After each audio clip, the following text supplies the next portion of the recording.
Once upon a time, in a quiet village in southeastern Nigeria, there lived a man whose name had become the talk of every street, every marketplace, and every gathering under the old mango tree.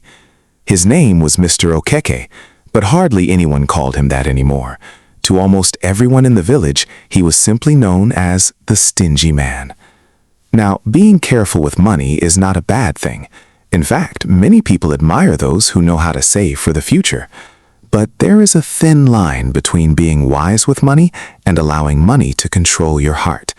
Unfortunately, Mr. Okeke had crossed that line long ago, and he didn't even realize it.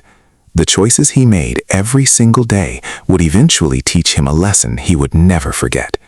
Stay with me until the very end, because this story carries a powerful lesson about family, friendship, and the true value of money.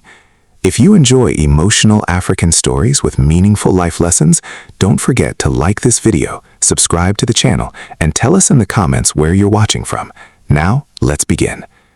Every Saturday morning, before the sun had fully risen, Mr. Okeke would leave his house carrying a faded shopping bag and walk to the village market.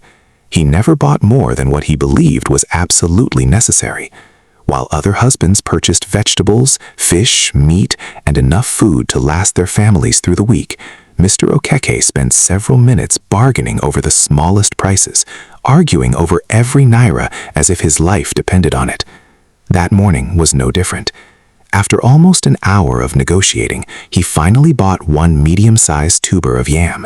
He held it tightly under his arm as though someone might steal it, and hurried back home with a satisfied smile. His wife, Ngozi, welcomed him with a cheerful smile, despite the worries that never seemed to leave her face. "Welcome back," she said gently. "Should I prepare lunch now?"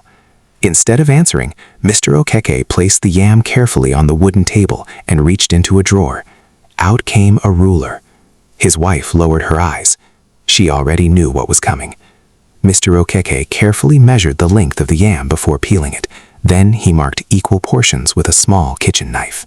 "Each piece must be exactly the same size," he warned. "If one slice is bigger than the others, it means food is being wasted."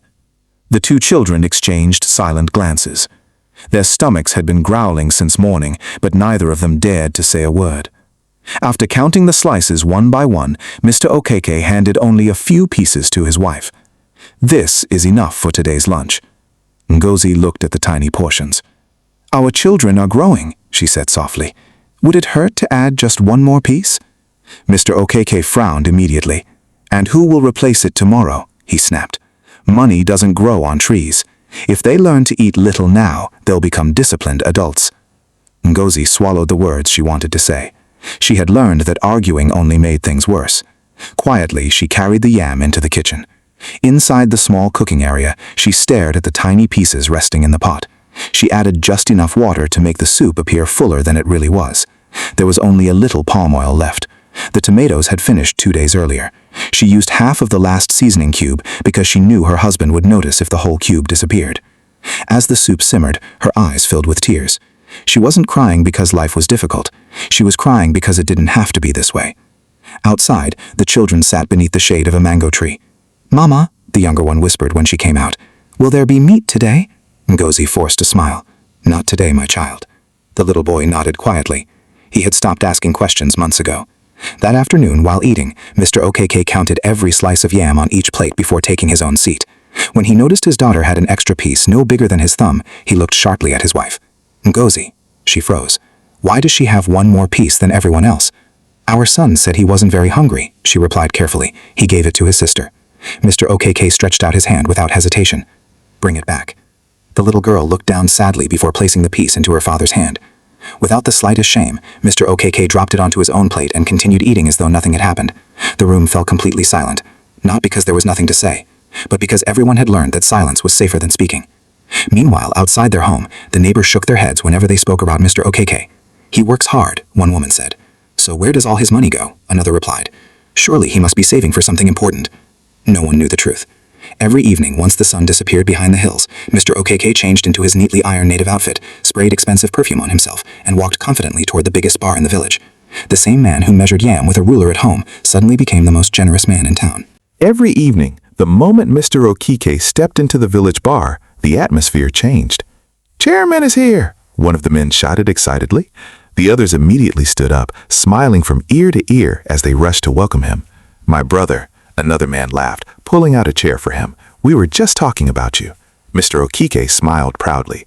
This was the respect he loved. Here, nobody called him stingy. Here, he felt important. A waiter hurried over. "What will you have today, sir?" Without even looking at the menu, Mr. Okeke waved his hand confidently. "Bring drinks for everyone, and make sure there was enough pepper soup and grilled fish. Nobody leaves this place hungry tonight." His friends erupted in cheers. "That's why we call you chairman. You're the most generous man in this village. You have a heart of gold." Every compliment made Mr. Okeke sit a little taller. He laughed louder than everyone else, enjoying every moment as money flowed freely from his pocket. Ironically, the amount he spent in a single evening at the bar could feed his wife and children comfortably for an entire week. Yet that thought never crossed his mind. Back at home, Ngozi washed the few plates from dinner, while her children sat quietly on a worn-out mat. "Mama," the little boy asked softly, "where is Daddy?" "He's with his friends," she replied gently. "Does he eat there too?" Ngozi paused for a moment before answering. "Yes, sometimes." The boy lowered his head. "So Daddy has enough food outside, but not enough for us?" Ngozi's heart broke. She knelt beside her son and pulled both children into a warm embrace. "Don't let bitterness grow in your hearts," she whispered. "Your father may not understand today, but one day he will." The children nodded, though they did not fully understand her words. The following afternoon, after closing his shop early, Mr. Okeke stopped at an expensive boutique in the nearby town. He bought a beautiful handbag, an elegant pair of shoes, and a sparkling necklace. The shopkeeper smiled as he packed the items. "Your wife is a lucky woman." Mr. Okeke chuckled. "These aren't for my wife." A few minutes later, he arrived at a rented apartment on the edge of town. Sandra, his young mistress, opened the door with a bright smile. "My king!" she exclaimed, throwing her arms around him. "You came!" "And I never come empty-handed," Mr. Okeke replied proudly as he handed her the shopping bags. Sandra squealed with excitement, admiring each gift one after another. "Oh, you're the best man in the world. No one spoils me like you do." Those words were exactly what Mr. Okeke wanted to hear. He believed she loved him. He never stopped to ask whether she loved him or simply loved what he could buy. Meanwhile, at home, Ngozi noticed there wasn't enough rice left for the next day. With quiet embarrassment, she picked up a small bowl and walked to her neighbor's house. The elderly woman welcomed her kindly.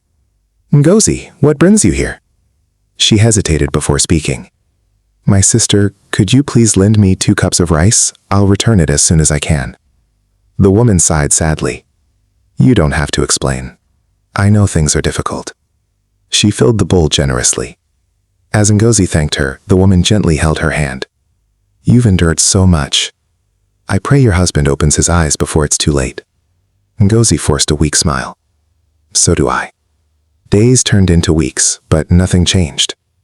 Mr. Okeke continued measuring food with military precision. He counted eggs before leaving for work. He checked the cooking oil every evening. If he noticed the bottle had dropped even slightly, he demanded an explanation. If this family keeps wasting food, he would grumble, we'll all become beggars. Yet on the same day, he would spend thousands entertaining people who would not even remember his kindness by the next morning. His drinking companions encouraged him every chance they got. "Chairman," one of them said one evening while raising his glass, "don't let women control your money. Once you start giving them too much, they'll never stop asking." Another laughed loudly. "Exactly. Enjoy your money while you're alive. Your children will survive. We all survived." The men burst into laughter. Mr. Okeke laughed with them, convinced they were giving him wise advice. He had no idea that the very people cheering him on were quietly leading him toward disaster. As the night came to an end, one of the friends leaned closer with a serious look on his face. "Chairman, I've just heard about a business opportunity that will double your money in just a few weeks. I'm only telling you because you're like a brother to me." Mr. Okeke's eyes widened with interest. He leaned forward, eager to hear every detail. Little did he know that conversation would mark the beginning of the greatest regret of his life. The following morning, Mr. Okeke could not stop thinking about the investment his friend had mentioned. According to him, a wealthy businessman from the city was looking for a few trusted partners to invest in a large shipment of imported goods. The profit, he claimed, would be enough to double everyone's money within a month. "Chairman," his friend had said confidently, "this opportunity doesn't come twice. I'm investing everything I have. If I didn't value our friendship, I wouldn't have told you." Those words echoed in Mr. Okeke's mind. He trusted the man completely. After all, they had spent countless evenings eating, drinking, and laughing together. Surely a friend like that would never deceive him. Without telling his wife, Mr. Okeke withdrew nearly all the money he had spent years saving. Every naira he had denied his family, every meal he had reduced, every request he had rejected, was handed over without hesitation. As he counted the bundles of cash into his friend's hands, he smiled proudly. "This investment will secure my future," he said. His friend grinned. "You won't regret this, Chairman." For the first few days, everything seemed normal. Whenever Mr. Okeke called, his friend answered cheerfully. "Relax," he would say. "The goods are on the way. Very soon we'll all be celebrating." Mr. Okeke became excited. He even began dreaming about expanding his business and buying more land. Then, one morning, he called again. The phone was switched off. He waited an hour and tried again. Still switched off. By evening, he rushed to his friend's house. The gate was locked. A neighbor stepped outside and looked at him with pity. "Are you looking for Chike?"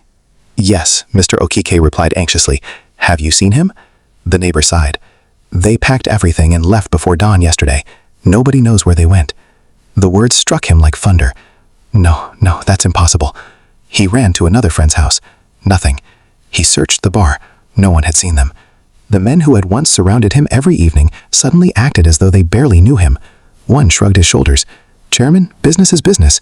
Maybe he'll call you." Another avoided eye contact altogether. For the first time in years, Mr. Okeke walked home with trembling legs. His savings were gone. Everything. That evening, he went straight to Sandra's apartment, hoping at least she would comfort him. She opened the door, but the warm smile he was used to was nowhere to be found. "What happened?" she asked impatiently. He explained everything, his voice shaking. "I've lost my money, but don't worry, I'll recover. I just need a little time." Sandra folded her arms. "So, you didn't bring anything?" He lowered his head. "No." She laughed bitterly. "Mr. Okeke, do you think love pays rent? Do you think compliments buy food?" His heart sank. "Sandra," she interrupted, "I've wasted enough time. Please don't come here again until you have something meaningful to offer." Before he could say another word, she slammed the door in his face. Mr. Okeke stood there in silence. The expensive gifts, the money, the promises, none of it had bought genuine love. Slowly, he turned and walked away. For the first time, the road home felt longer than ever. As he approached his compound, he heard laughter coming from inside the house. He paused. Through the window, he saw Ngozi serving a simple meal of rice and beans to the children. There was no meat, no fish, no luxury, yet the children smiled as they thanked their mother before eating. Ngozi noticed him standing outside and quickly opened the door. "You're back," she said gently. Although she could see the pain written all over his face, she asked no questions. She simply brought a chair for him. "Sit down." He looked at the small pot on the table. Is there enough for everyone?" Ngozi smiled faintly. "We'll manage." Those two words pierced his heart. For years she had managed the hunger, managed the shame, managed the tears, managed the loneliness, and she had never stopped praying for him. Mr. Okeke could no longer hold back his emotions. Tears rolled down his cheeks. Ngozi was startled. It was the first time in all their years of marriage she had ever seen her husband cry. "I've lost everything," he whispered. Instead of mocking him, instead of reminding him of all the pain he had caused, Ngozi gently placed her hand on his shoulder. "We still have each other," she said softly. "As long as this family is together, we can start again." At that moment, Mr. Okeke finally understood a truth that years of wealth had hidden from him. The friends he spent fortunes on had abandoned him. The woman he showered with gifts had rejected him. But the family he had neglected was still waiting for him with love. He buried his face in his hands and wept like a child. From that day forward, his life would never be the same.